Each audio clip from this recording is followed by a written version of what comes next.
G'day YouTube. We've got our Vapor Blast cabinet up and running. We're pretty happy with it. Thought we'd share some of the things that we found while we built this cabinet. It's got a couple of unique features, we think. Obviously things are always evolving on the internet, but it might be of interest to you. And we'll show you how we did it, how we turned an old rusty dry glass cabinet into this.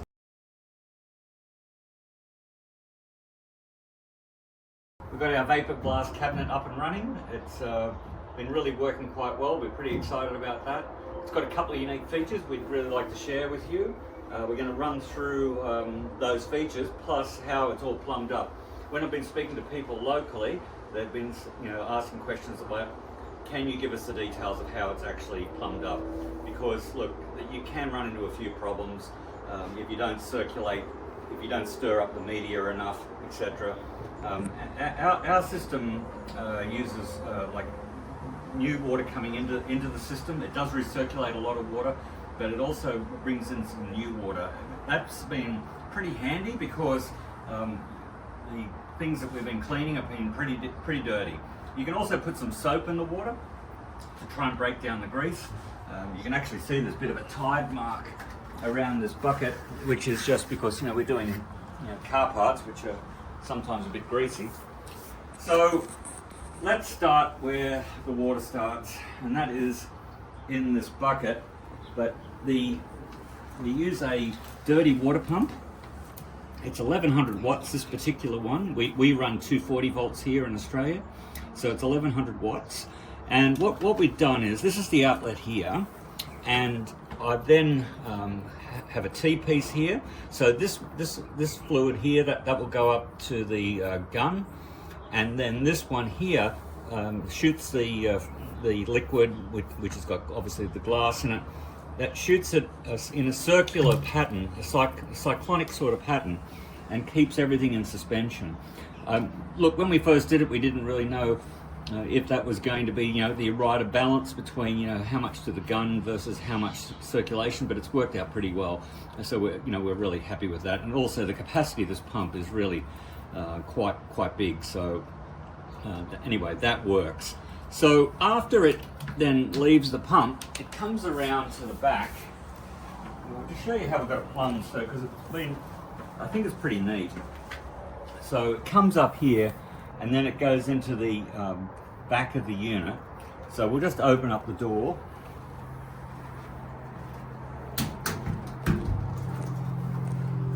And we have this, that's a 3/4 19mm hose, and that comes up to what was the old air blast gun. And obviously this one's air, and that one's the water. And the other thing you might notice just while we're here is that this is just a separate garden hose basically with a sprayer. And we use that sprayer for two reasons. One, when we want to, we can actually spray the glass if we wanted to, but we can also wash off the part before we take it out of the cabinet. And also we can wash along here, because what happens is you'll find that there'll be a lot of media right on that ledge, so that when you open up the cabinet, you'll lose it and it'll make a mess. So having this the sprayer has been really beneficial. But before we move on, I'll just get Ethan to let's guide the camera up to the glass. You can see there's a number of sprayers. So we've hooked up a foot pedal, and that's part of the system that brings in fresh water, so it hasn't got media mixed with it. And that water then also can wash the glass, so you can operate hands-free. You don't have to stop. You just hit the foot pedal and it will spray the glass down. And we've got video of that, and it's probably playing right now. So then we have the situation where, because you're adding water to the system, you're going to get too much water. So what we've got here is two buckets, and we've got it turned down that way so that when the media is falling down into the bucket with the water, which is coming after you've used it in the cabinet, the overflow will go into this bucket. Now when that happens, what we wanted to do was, we didn't want to catch obviously the media, We only want to get rid of the excess water. So that's why we faced it downwards. Regardless of that, it will take some of the media with it. So the second bucket, obviously the overflow is much slower. It's not as turbulent because this is really quite violent with the air mixed with the water and the glass. So when the water's coming into here, it's just sort of a bit of a trickle. So it will solidify and at the bottom of this bucket, so you don't actually lose any glass. And that's why then we've got this secondary pipe here, and it just then you just direct it to wherever it's convenient to get rid of the excess water. What we've found is, as I mentioned before, given we've got a tide mark there, it's really quite useful thing to bring in fresh water because the water does get really dirty. Anyway, so that's that. What we'll do is we'll put all this back together and show you it complete, and that way then you get an idea of what it looks like when it's back in situ in operational mode. So we hooked up the buckets, and we'll give you a better look at the plumbing. So this is the plumbing that's coming in from freshwater. So we've got one exit point there going into the cabinet. That's where the hand sprayer is. This one's coming down to the foot pedal, and it comes back up, and that comes back up here, and then it splits off and it sprays both top and bottom on the glass. So obviously that's all about keeping the glass clean, because the debris and that hits the screen and impairs your vision. The other part of your vision that you need something that's upgraded is the lighting. So what we've got inside the cabinet is a 12-volt light. It's a driving light, LED, from it's obviously a car, it's 12 volts is a common voltage. And we've got a waterproof transformer that's connected to it. Look, you'll need to know what your local regulations are regarding electrical. Get an electrician. Don't do unauthorized electrical work. But this is all waterproof. It's O-ringed, and this is a waterproof transformer. So how we've got it wired up is that this is the light switch, and then once that is on, the pump could work. And even though there's no water in it, you'll hear the pump.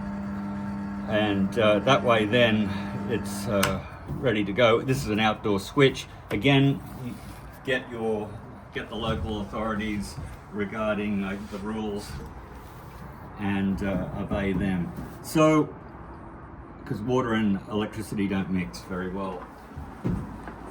That's basically a good overview. You've got the air coming in here. Let's talk about some downsides. So these gloves are designed for air. They leak. You're going to get wet hands. In winter, that's not that pleasant. So you could get better gloves. The other aspect is we're running a 15 CFM compressor. That's 3 horsepower or 2,400 watts. And that's just adequate. And what we've had to do to make that work properly is we've had to fine-tune the size of the outlet in the gun, because you can buy different size outlets, and when this was bigger it didn't have the velocity. So that is about the correct velocity, about the correct diameter, and that is approximately 6 mil. So that works good. Obviously, if you've got more air pressure, you can run a bigger diameter, and that will make the job quicker.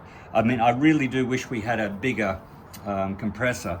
When you see the professional systems advertised, they say can work with a 3 horsepower, 2.4 kilowatt compressor, and that's the optimal statement. Can work.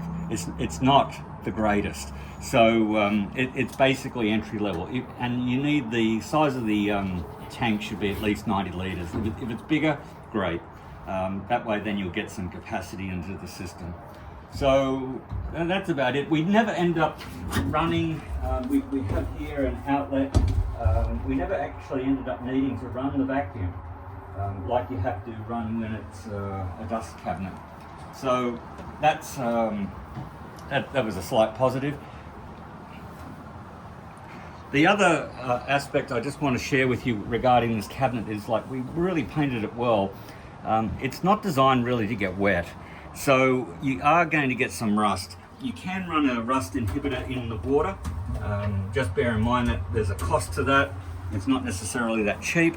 And the other thing is that if you can, let it dry out, because, you know, obviously leaving the steel wet, and what happens is the blast media hits the steel, knocks the paint off, and you know, you're starting to get corrosion. So this part here may end up needing to be replaced with some sort of aluminium or stainless. Last thing, the base.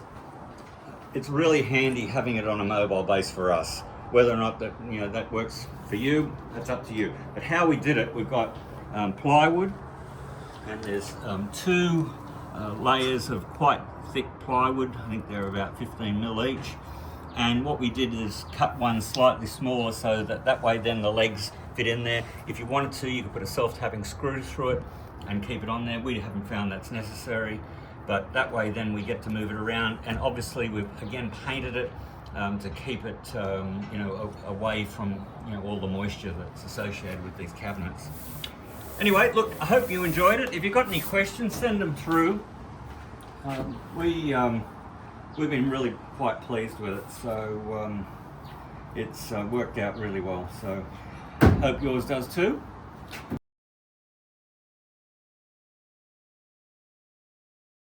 Well, we are starting to make the vapor blast cabinet, and that is quite a big job.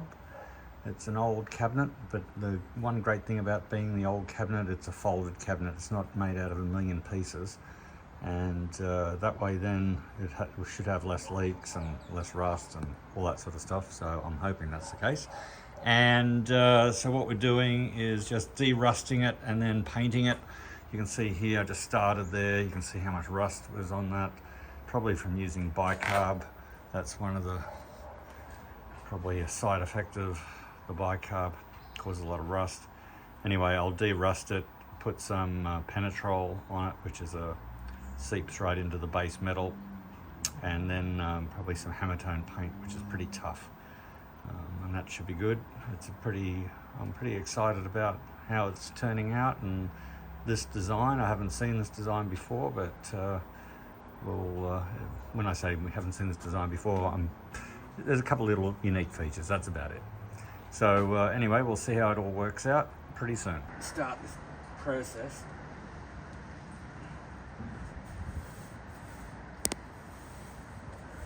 So you can see there already, it's just eating up the rust.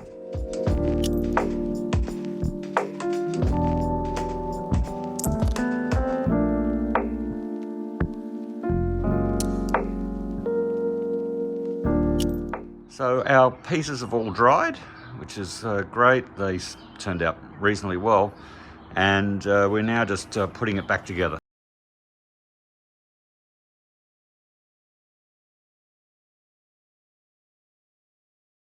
Okay, so we're running some really fine glass beads. We've changed the nozzle, which was worn, because we thought that might be affecting the velocity. And we'll see how we go now. So these are really, really fine glass beads.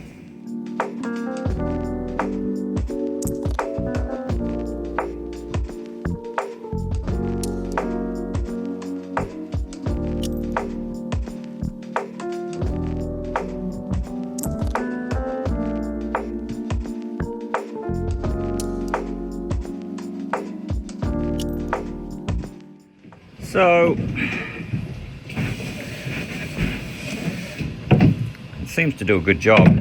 It's just not that fast. Maybe we can improve it if we had more air pressure.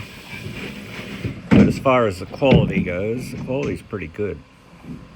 There's a reasonable sheen on that. It's not leaving the surface rough. And because surface roughness will then attract more dirt. If anything, you want a slightly smoother surface so it doesn't get so much dirt into it. But we'll call that a win.